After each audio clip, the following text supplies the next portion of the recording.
नमस्कार मित्रांनो, welcome in D G Konkani tutorial channel, जो आपल्यासाठी नेहमी तत्पर उभा आहे आपल्या ज्ञानामध्ये भर वाढवण्यासाठी. ओके, चला तर आज आपण घेऊन येणार आहेत 9th स्टँडर्डचा सायन्सचा laws of motion chapter number 1, जो ऑलरेडी आपण फर्स्ट लेक्चरमध्ये त्या व्हिडिओ किंवा त्या चॅप्टरबद्दल व्हिडिओ टाकलेला आहे. आज आपण स्टार्ट करणार आहोत सेकंड लेक्चर. ओके मित्रांनो, तर चला बघूयात. नेक्स्ट जो टॉपिक आहे युनिफॉर्म सर्क्युलर मोशन, जो ऑलरेडी मी तुम्हाला लास्ट लेक्चरमध्ये सांगितलं आहे की एक्झॅक्टली UCM म्हणजे काय, तर त्या गोष्टी लास्ट लेक्चरमध्ये बघून घ्या आणि त्यानुसार ती तुमची कन्सेप्ट क्लिअर करून टाका. चला तर आज बघणार आहोत. सपोज आता एक ट्रॅक आहे आणि हा ट्रॅकमध्ये काही ॲथलेट आहे जे रनिंग करत आहेत. तर त्यामध्ये बघा, साधारणतः सर्क्युलर ट्रॅक असताना जर ते टोटल डिस्टन्स 400 मीटर इन 25 सेकंडमध्ये कवर करत असाल आणि ओरिजिनल पोझिशनला आल्यामुळे त्यांचा जो स्टॉप आहे म्हणजे इनिशियल पोझिशन आणि फायनल पोझिशन हे एकच असणार आहे. तर हा जो ट्रॅक कवर करताना त्यांचा जो स्पीड होता तो ॲव्हरेज स्पीड किती असेल आणि ॲव्हरेज वेलोसिटी किती असेल. मुळात ही गोष्ट समजून घ्या की average speed is depends on the how many distance cover by that object or by an athlete. Okay, but there is a velocity. If there is a displacement of that given object, then there is some velocity, but in this case the displacement is zero because the athlete come to his original position. That's why there is a no displacement doing by an athlete. That's why the velocity is zero. That means average velocity is also zero. This is the basic concept. Okay, so what is the total distance? 400 meter covered by an athlete. Then what is the displacement? There is a zero because he returns to his original position. Okay, and how many times required to the cover that distance? That is the 25 seconds. So find out average velocity, that is the total displacement upon total time taken. Okay, त्यानुसार average speed काय, total distance covered आहे. Actually इथं distance covered आहे तर ते 400 metre असणार आहे. त्यानुसार व्हॅल्यू जर पुट केली आपण ॲव्हरेज स्पीडमध्ये तर साधारणतः 16 मीटर पर सेकंड हा त्याचा स्पीड होता त्या ॲथलेटचा. आणि ॲव्हरेज वेलोसिटीचा विचार केला तर झिरो डिस्प्लेसमेंट झाल्यामुळे ॲव्हरेज वेलोसिटी त्या ॲथलेटची काय असेल बाळांनो, झिरो. ओके, तर ही कन्सेप्ट आहे फर्स्ट प्रॉब्लेम. आता सेकंड प्रॉब्लेम असा आहे, स्विमर आहे, त्याने 100 मीटर काय केलं आहे, पर्सनने 40 सेकंडमध्ये कवर केलं. नेक्स्ट 80 मीटर डिस्टन्स आहे 40 सेकंडमध्ये कवर केलं आणि पुढे 45 मीटर हे डिस्टन्स त्याने 20 सेकंडमध्ये कवर केलं, बरोबर ना.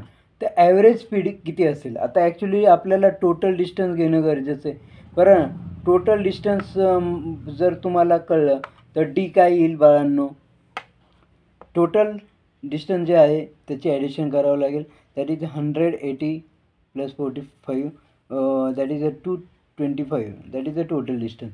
And how many times taken by an person to cover this distance? That is 100 second.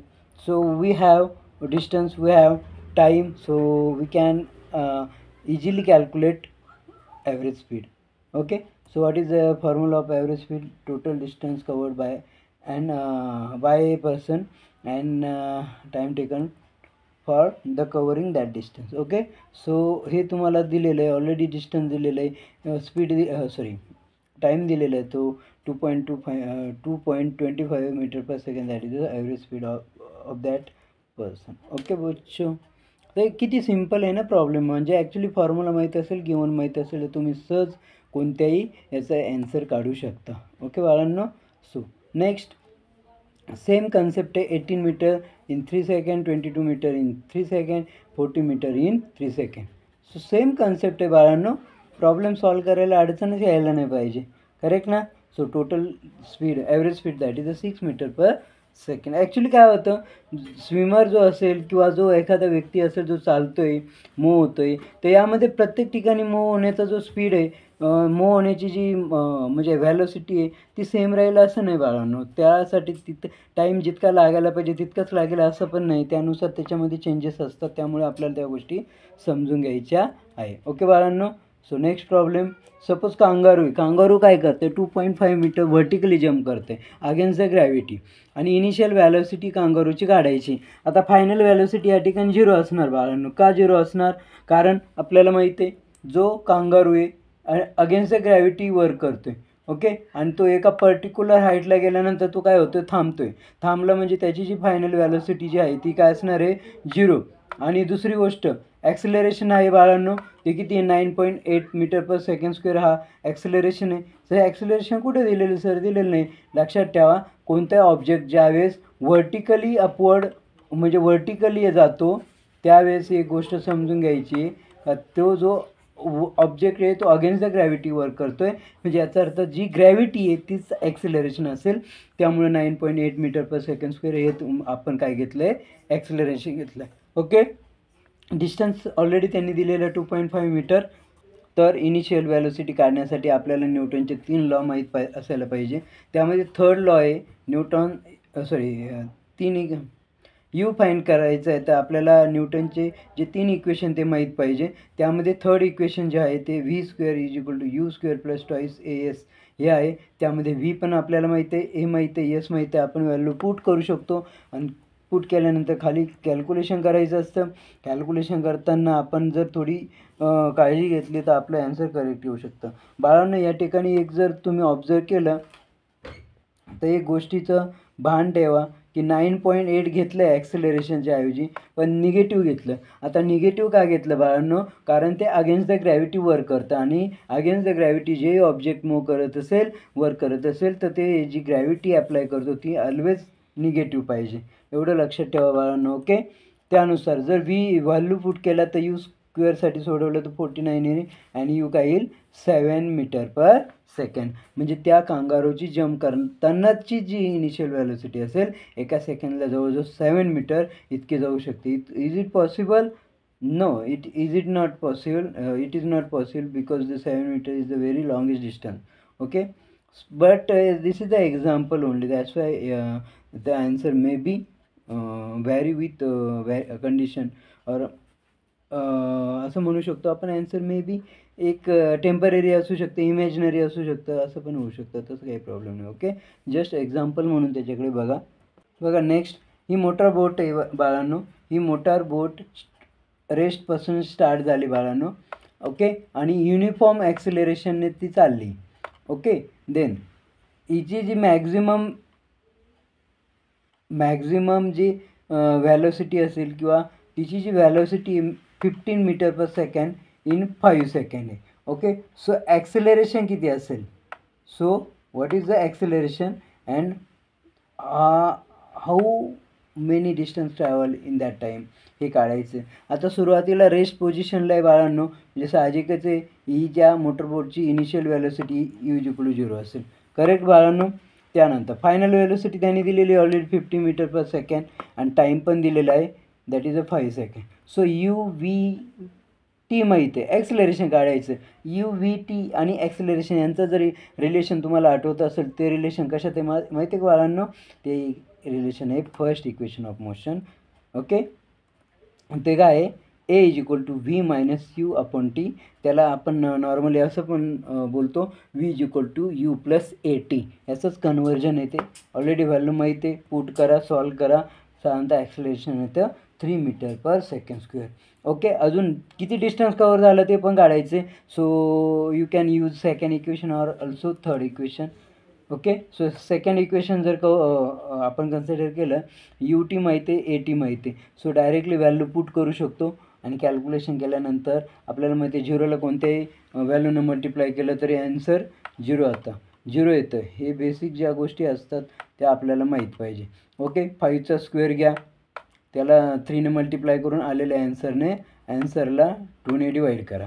So answer जे आपलं येईल ते साधारणतः डिस्टन्स किती येईल, 75/2 that is 37.5 metre distance travel by that motorboat. Okay, मोटरबोटने डिस्टन्स ट्रॅव्हल केलेलं आहे. ओके बाळांनो, त्यानुसार ॲक्सिलरेशन अँड डिस्टन्स आपण काढू शकतो.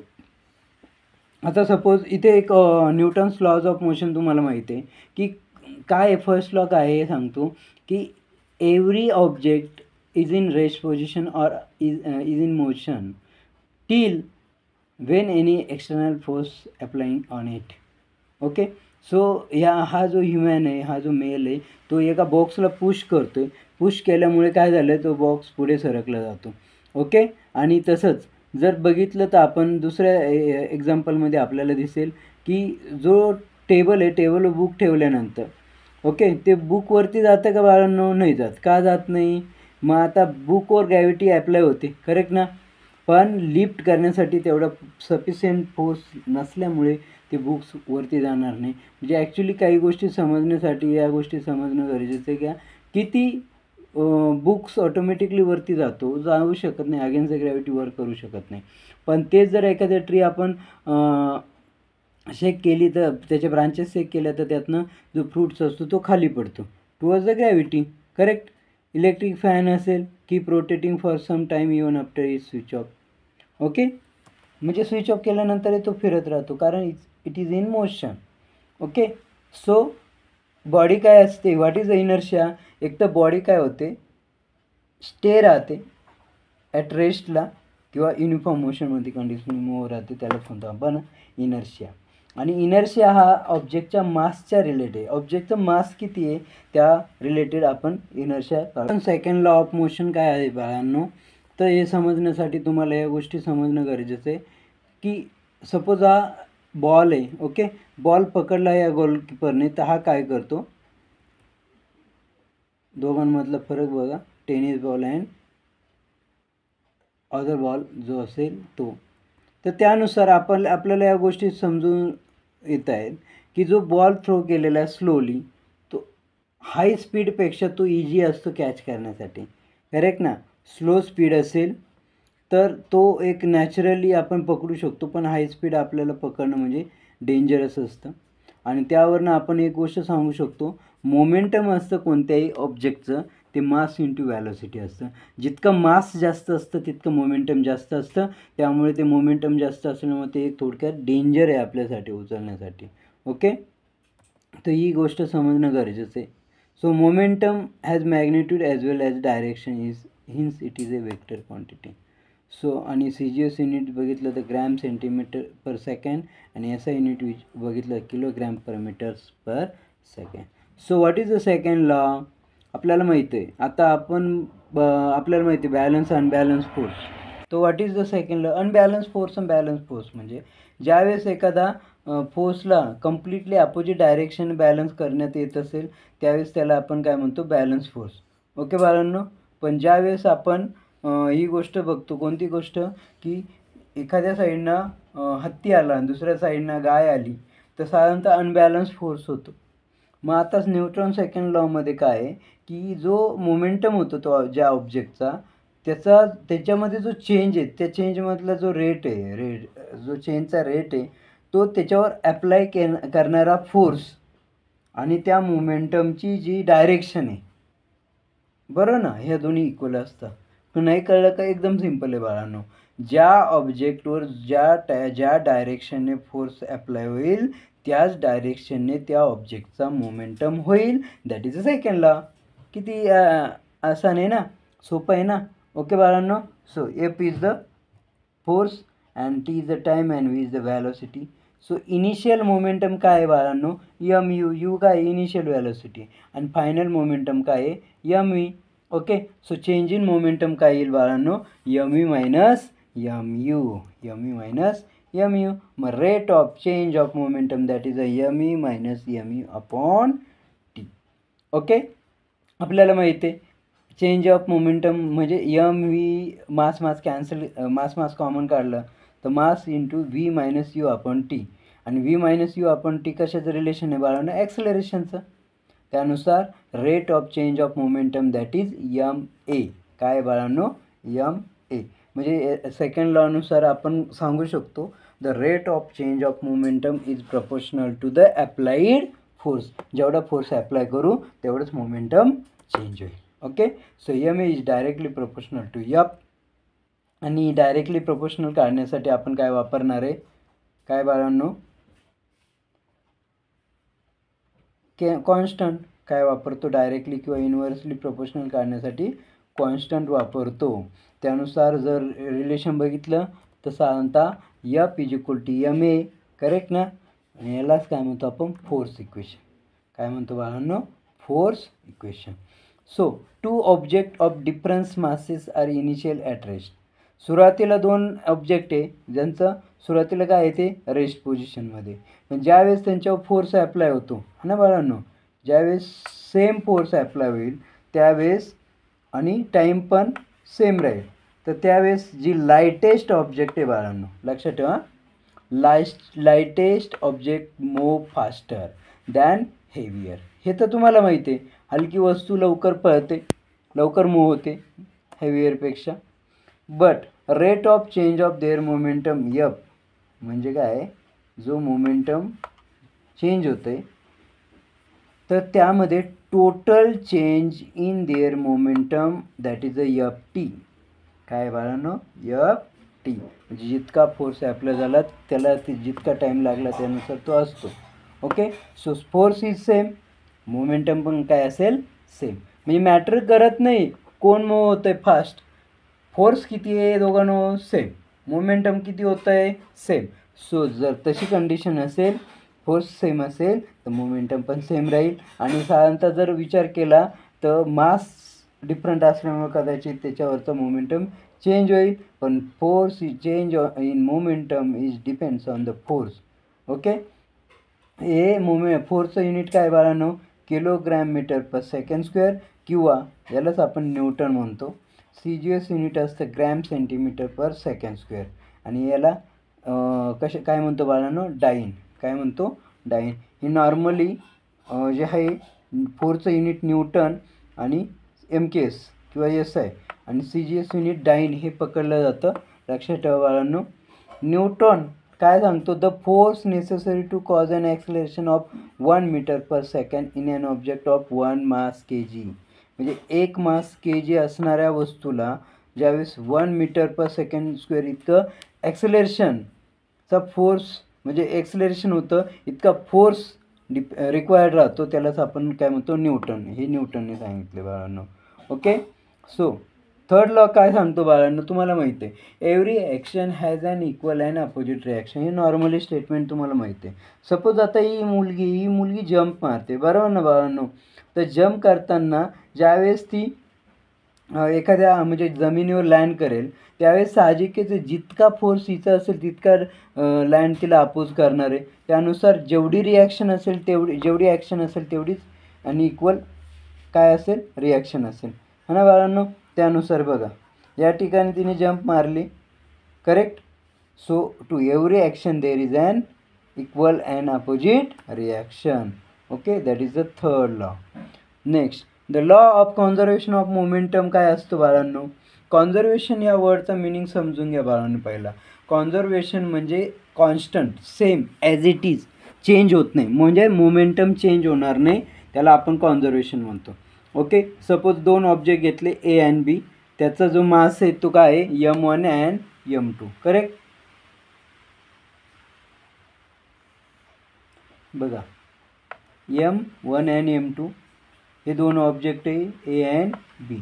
अशा कंडिशनमध्ये सपोज त्यांची व्हॅलोसिटी जर आपण पकडली, U1 इज द व्हॅलोसिटी, कोणती इनिशियल व्हॅलोसिटी, आणि U2 is the final velocity. तर U2 is the initial velocity of another object, and V1 V2 are the final velocity of respective object. Okay, so आपल्याला माहिती आहे momentum काय असतं, mv. हा formula लक्षात ठेवा बाळांनो नेहमी. मोमेंटमचा फॉर्म्युला काय आहे mv. सपोज इनिशियल मोमेंटम त्याचं काय आहे me, या फॉर्म्युल्यानुसार m1 u1 m2 u2, हे तर तुम्हाला कळलं. Okay, final momentum U1 U2 ऐवजी फक्त V1 V2 करा. सो तुम्हाला माहिती आहे इनिशियल मोमेंटम तर 3 m/s² त्याची ॲक्सिलरेशन आहे. ॲप्लाइड फोर्स कॅल्क्युलेट करायचा आहे, आणि जर जो सेम फोर्स ऑब्जेक्टवर ॲप्लाय केला त्या ऑब्जेक्टचं मास 24 kg असेल तर ॲक्सिलरेशन किती असेल बाळांनो. फर्स्ट बॉडीचं मास घ्या, ॲक्सिलरेशन घ्या. सेकंड बॉडीचं मास घ्या, तर फोर्स ऑन फर्स्ट बॉडी किती असेल बाळांनो, दॅट इज अ ma, बरोबर ना. त्यानुसार जर आपण सॉल्व केलं तर ते 48 न्यूटन येतं. F2 काय येईल बाळांनो, F2 फोर्स टू दिलेला आहे, बट मास दिलेलं आहे आणि फोर्स पण दिलेला आहे. ओके, बट A2 नाही.